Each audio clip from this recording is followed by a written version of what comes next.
What if I told you you didn't choose him? Not really. Not the way you think. You may believe it was your heart. That's something about his eyes, his voice, the way he looked at you like you were the only one in the room. That's what pulled you in. But the truth lives deeper. Beneath logic, beneath longing, something else was choosing. Something ancient. Something in you that doesn't speak with words but with instinct, chemistry, and electricity you can't explain. You didn't fall for him. You fell into a story that was already written inside you. And that story? It wasn't born the day you met him. It began long before you knew what love was. Before you had your first crush. Before you could even name what you were looking for. There's a presence within you. A shape made of memory, fantasy, and need. Not a fantasy you consciously created, but one shaped by whispers from childhood, glances you saw exchanged, patterns you absorbed without knowing. This presence, this voice, this inner force, it calls out to men who fit its script. It is why you find yourself drawn to a certain type, why the same dynamic keeps unfolding. Why the face may change, but the feeling stays eerily familiar. It is not madness. It is not weakness. It is a pattern. Have you ever looked back at someone you were once obsessed with and thought, what the hell was I thinking? You were thinking what you were wired to think. You were moving toward a pull that didn't belong to your present self, but to an imprint buried deep in your emotional body. And when that imprint is active, it doesn't care whether someone is right for you. It only cares that they feel familiar. That kind of love, the kind that burns hot and fast, the kind that makes you question your worth, the kind that keeps you hoping for the tiniest crumbs of validation, is not love. It is a trance, and you were never broken for falling under its spell. No one teaches us about this inner force. No one warns us that sometimes what feels like chemistry is actually history, repeating itself, pulling us back to old pain dressed in new clothing. He didn't see the real you. Not because he was cruel, but because he wasn't meant to. He was cast in a role long before he ever said hello. And you, without knowing it, were following a script that told you this is what desire feels like. That tension, that uncertainty, that push and pull. But tell me, where did that script come from? Did you watch a father love only from a distance? Did you grow up believing you had to work for attention? Were you taught through silence, through chaos, through absence that love was a prize, not a place to rest? When you understand that your inner world is not neutral, that it has been shaped by experiences you never got to process, everything changes. This is not about blaming your past. It is about seeing it, with eyes wide open, because you can't rewrite a story you won't admit you're still reading. The truth is, the men you've chosen weren't accidents. They were echoes. Echoes of what your inner self believed love was supposed to feel like. And until you recognize that voice, the voice that whispers, choose him, even if he hurts you, or this chaos feels like home, you will keep choosing from the same well, hoping for different water. But here's the miracle. The moment you see it, you create space. You interrupt the pattern. You start to choose with clarity instead of compulsion. You are not doomed to repeat the past. You are not trapped in a loop. But you must stop pretending you are making free choices when you are still moving from old wounds. So ask yourself, not from shame, but from fierce self-love. Why him? Why that one? What did he make you feel? Not just in your body, but in your soul. Did he remind you of the ache you've always carried? If so, then hear this. That ache is not proof of love. It is proof that something inside you is asking to be healed. You didn't choose him, but now, for the first time, you can choose you. And when you do, everything changes. You were handed a script before you even knew how to read. Not a paper one, not something you could hold in your hands. This one was invisible, but it burned itself into your bones. A map drawn in silence, in glances, in the way people looked at each other or didn't. By the time you felt your first flutter of attraction, the blueprint was already in place. You didn't consciously design it. You inherited it. You absorbed it from your mother's size, your father's distance, the way love was given or withheld in your home. From fairy tales that taught you to wait for a prince, to songs that told you love should hurt, to the shows that made obsession look like romance. That blueprint is why your heart races for the one who is emotionally unavailable. It is why kindness can feel boring. It is why, even though you say you want peace, you find yourself pulled back into the arms of chaos, again and again. And here is what no one told you. That inner script is not about what you want. It is about what you know. And what we know, what is familiar, often feels like home, even when it hurts. You might think, but I'm smarter now. I know better. And you probably do. But that inner script does not run on logic. It runs on memory. It runs on the feeling of being 5 years old and trying to earn someone's attention. It runs on the ache of waiting for a door to open that never did. And when a new face brings back that same sensation, your body leans in, thinking this time, maybe, the door will open. This is not weakness. This is not foolishness. This is programming, and it lives deep inside the emotional body. Think back. Can you remember the first time you saw what love looked like? Not what people told you, but what you felt when you watched it unfold in front of you. Maybe you saw a father love in silence, never quite saying it out loud, never really meeting your eyes. Or a mother chase affection she never received, dimming her light just to be tolerated. Maybe you watched someone walk away and never come back, and from that moment on, love became something you had to earn, not something freely given. These early impressions don't disappear. They shape what we're drawn to. They mold our taste, our desire, our expectations. Without realizing it, we begin to seek out partners who mirror those old dynamics, not because they make us happy, but because they make us feel something familiar. There is a reason you can feel more alive with someone who confuses you than with someone who sees you clearly. There is a reason rejection can sting and seduce at the same time. It is not about the person, it is about the pattern. And here is the most twisted part of it all. Part of you believes that if you can finally win over someone who triggers the same pain as your past, you will be healed. That if you can just get this one to choose you, it will erase all the years you were not chosen. But that is not healing. That is reenactment. That is your blueprint running the show. So what do? You begin by seeing it, not judging it, not rushing to fix it, just seeing it clearly, fully, honestly. You ask, who did I first learn love from? What did they teach me without words?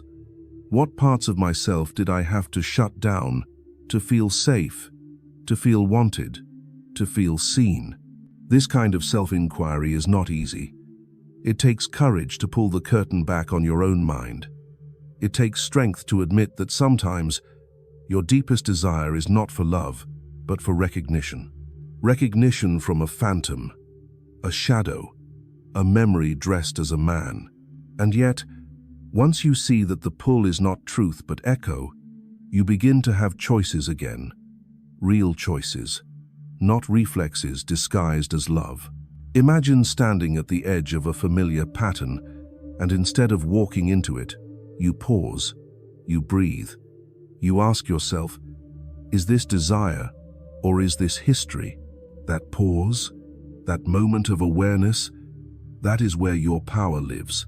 Because the blueprint can be rewritten, you can meet the younger version of yourself who was handed that old script and gently place a new one in her hands.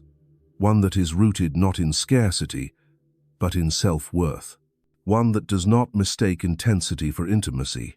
But first, you must look at the lines you've been following all your life. Not with shame, with love, with grace, with the understanding that you were doing the best you could, with the blueprint you were given. Now you get to decide. Do you keep building from the same foundation, or do you lay down something new? Not just for yourself, but for the woman you are becoming, for the love you deserve, but never knew how to name. It starts here, not with him, with you. There is a part of you that wants to be loved, and then there is a part of you that wants to be chosen by the one who doesn't love you. This second part is quieter, harder to see, but it is there, beneath your confidence, beneath your logic. It is the one who leans in when someone pulls away, the one who mistakes the cold for mystery, the silence for depth, the one who craves the person who makes you feel slightly off balance, always a little unsure. That is the shadow lover. He does not live in the real world. He lives inside you. He shows up when someone says all the right words, but never follows through. When someone disappears, then reappears just long enough to keep the fire flickering. He shows up in the tension, in the longing, in the wait. He is not the man in front of you. He is the projection you place on him. The idea that if this man chooses me, I will finally be enough. And that's the trick. The shadow lover is never really about the other person. He is a mirror, a walking metaphor, a representation of every part of you that still aches to be seen by someone who never truly looked. He keeps you chasing, hoping, compromising, not because you are weak, but because there is a wound inside you still searching for resolution. And until that wound is seen fully, deeply, it will keep trying to complete the story. Even if the ending never changes, the shadow lover offers intensity, not intimacy. You feel alive with him, but you are not actually with him. You are with a possibility, an illusion. He triggers something that feels like passion, but is really a collision between your deepest fears and your deepest hopes. You might tell yourself, this is real. I know there is something here. And maybe you're right, there is something. But the question is, what part of you is speaking? Is it the woman who knows her worth? Or is it the girl still trying to earn love from someone emotionally unavailable? There's a difference between chemistry and connection. One sparks quickly, the other builds. One is loud, addictive, unstable. The other is steady, quiet, sometimes even boring at first. But real love grows in safety, not survival mode. The shadow lover lives in survival mode. He feeds off the thrill of almost, the heartbreak of maybe. He pulls you in with just enough attention to keep you wondering, just enough affection to keep you invested. He never fully commits, and you never fully let go. Because part of you believes, if I can finally get him to see me, maybe I will stop feeling invisible. But you were never invisible. You were just looking through the wrong eyes. The shadow lover does not reflect your worth. He reflects your unmet needs. He is not the answer. He is the question you've been afraid to ask. Why do I keep choosing pain that feels familiar?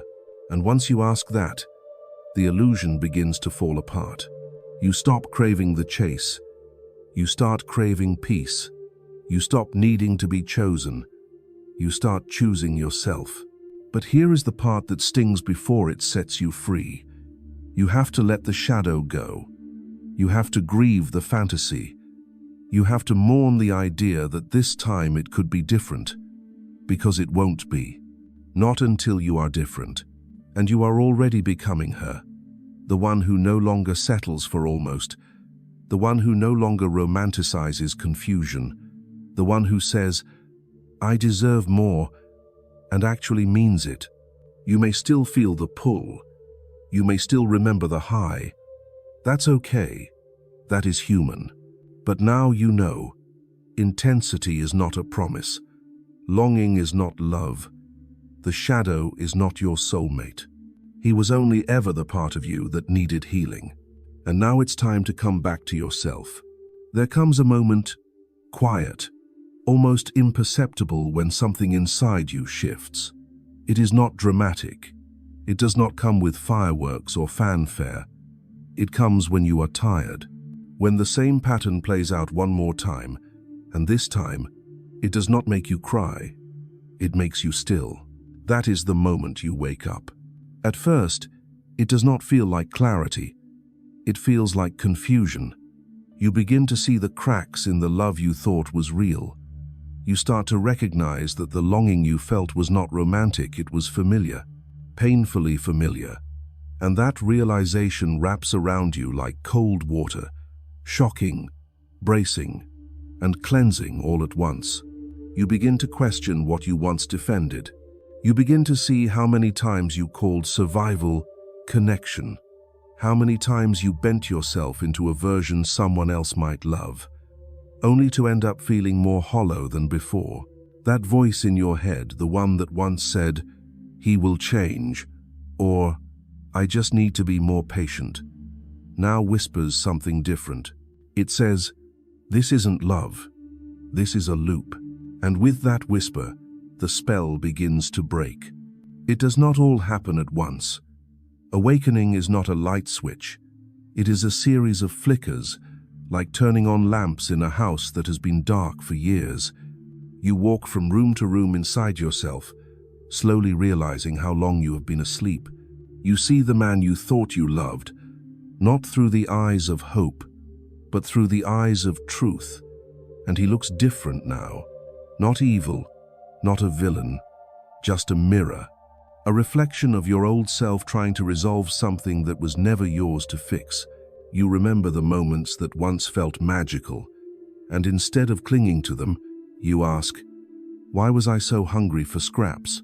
That question hurts, but it also heals. Because now, you are not asking how to get him back. You are asking why you lost yourself trying. That is the shift, the sacred break in the pattern. You stop fighting for someone who never really fought for you, and you start fighting for the part of yourself that kept loving through the ache. That part of you deserves more. She deserves to be chosen by you. And here is the truth most people never say out loud. It is easier to chase someone than it is to sit with yourself. It is easier to beg for validation than to give yourself what you were never taught to offer. But that easy path always ends the same way, with you staring at your reflection, wondering when you stopped recognizing the woman looking back. So you start walking a new path, slowly, unevenly, sometimes with grief clutching your chest, sometimes with rage boiling beneath your ribs.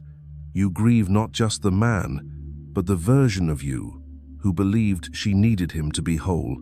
You grieve the fantasy, the waiting, the years you mistook anxiety for love. You let it all come to the surface because now you are not afraid of the truth. You are tired of running from it. And the truth is this: you were never meant to be rescued. You were meant to remember your own strength. You were not put on this earth to perform for someone else's approval. You were not born to shrink so someone else could feel powerful. You are not here to earn love, you are love at your core. This is your moment, not the moment he texts back, not the moment he finally sees your worth, the moment you do. You see yourself in full color, even with the scars, especially with the scars, because they tell the story of a woman who kept loving even when it hurt, who kept believing even when she had every reason to give up, who kept hoping not because she was naive, but because she still knew there was something more waiting. And there is, but it does not come from him. It does not come from the apology he never gave, or the closure you never received. It comes from the moment you decide, I am done chasing what drains me. I am done performing. I am done pretending this is love. That is your awakening. It may not look like much from the outside, but inside, it is the beginning of everything. You are not lost. You are remembering. You are not broken. You are breaking free. You do not need another man to complete you. You are not missing your other half. What you are missing, what so many of us are missing, is the connection to the part of ourselves that we were never taught to trust, the part that knows how to protect, how to lead, how to hold space without apologizing for taking up space.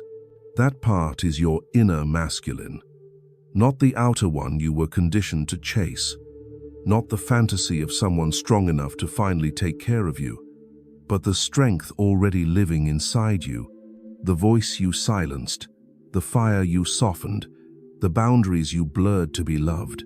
We live in a world that taught you to nurture, to soften, to open, but rarely were you told that you could also take up the sword, not to fight others, but to defend your truth, to draw the line, to say no and mean it, to stand up for the girl you used to be, the one who gave and called it love. Reclaiming your inner masculine does not mean abandoning your softness. It means letting that softness be protected.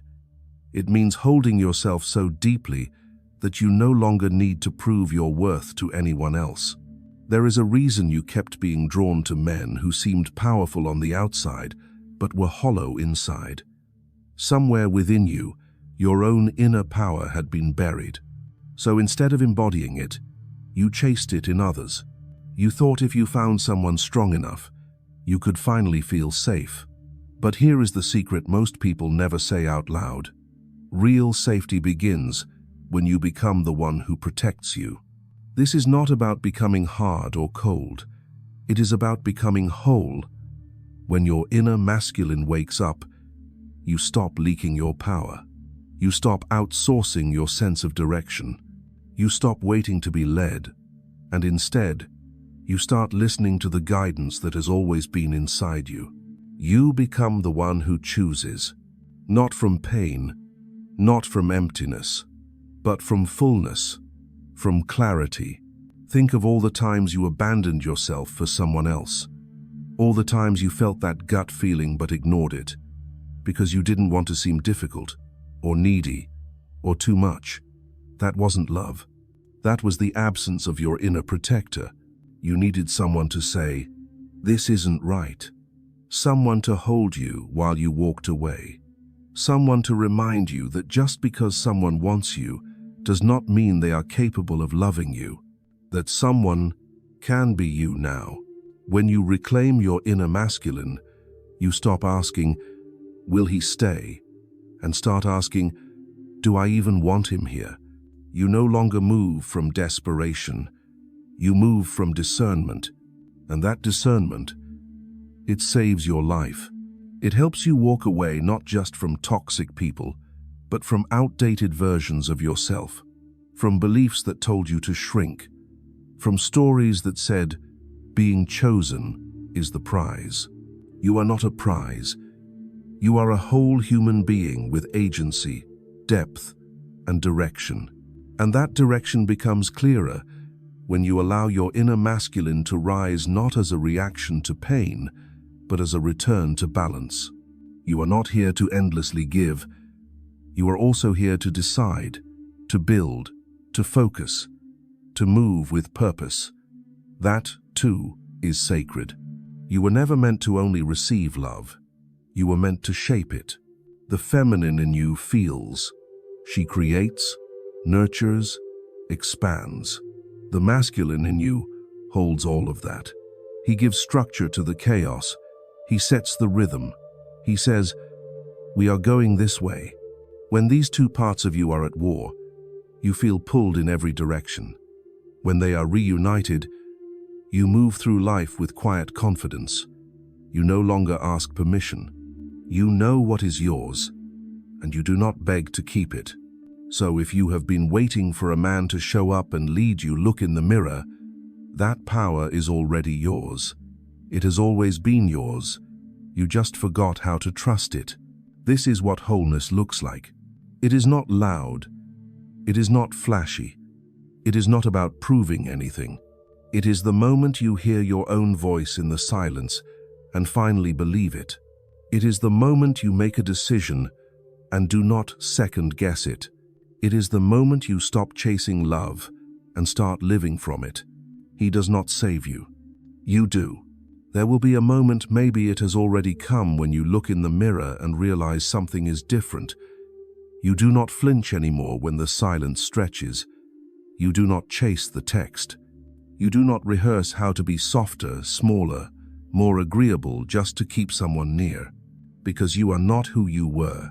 The woman you used to be, she loved with her whole chest, even when it cost her her peace.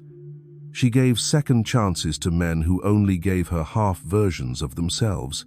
She twisted herself into 1,000 shapes, not because she lacked strength, but because she had been taught that love meant endurance. But now you are learning that love is not supposed to drain you. It is supposed to meet you, and if it cannot, then it is not yours to hold. You no longer romanticize the one who is emotionally distant. You no longer see inconsistency as a challenge to win. You see it for what it is, a red flag dressed in charisma. There was a time when you confused intensity for intimacy. You mistook anxiety for excitement. You believed that being chosen would make you whole. But the truth is, every time you bent your truth for someone else's comfort, you chipped away at yourself. Not anymore. You do not belong to the girl who waited, who begged, who questioned her worth every time someone left without explanation. You belong to the woman who stays rooted, even when others walk away. The woman who honors her intuition like a sacred compass. The one who knows, just because someone is drawn to your light, does not mean they know how to hold it. There is power in that knowing. Quiet power, solid power, the kind that does not need to announce itself because it is too busy standing firm. You may still hear echoes from the past. A name, a scent, a message that pulls you back into memory. But even those echoes sound different now. They no longer have the same hold. You can hear them and stay centered. You can remember without reopening the wound. That is what healing feels like, not the absence of memory, but the freedom to move through it without losing yourself. You are no longer asking, "What did I do wrong?" You are asking, "Why did I stay so long?" And you are answering not from blame, but from compassion. You stayed because you were learning. Because part of you still believed that if you could love enough, sacrifice enough, wait long enough, he would become what you needed. But now you see it. He was not the one you were waiting for. You were. The version of you who no longer negotiates with red flags. The version who sees mixed signals and walks away instead of trying to decode them. The version who finally understands that real love is not something you perform for, it is something you allow in. You are different now. Not harder, wiser, not colder, clearer. And with that clarity comes peace. Not the peace that comes from someone else doing what you hoped. The peace that comes when you stop needing them to. This is the season of your return. Not to the girl you were before him, but to the woman you never got to be while trying to earn someone's love. She was always there, waiting beneath the ache. You are no longer living for closure. You are living for truth. And the truth is, you grew. You outgrew the need for chaos. You outgrew the fantasy. You outgrew the version of love that left you exhausted. So let yourself shed. Let yourself rise. Let the old stories fall off your back like ash. You are not who you were. And the moment you accept that, you stop trying to fix the past. You start building something new. Not a performance, not a pursuit, a life.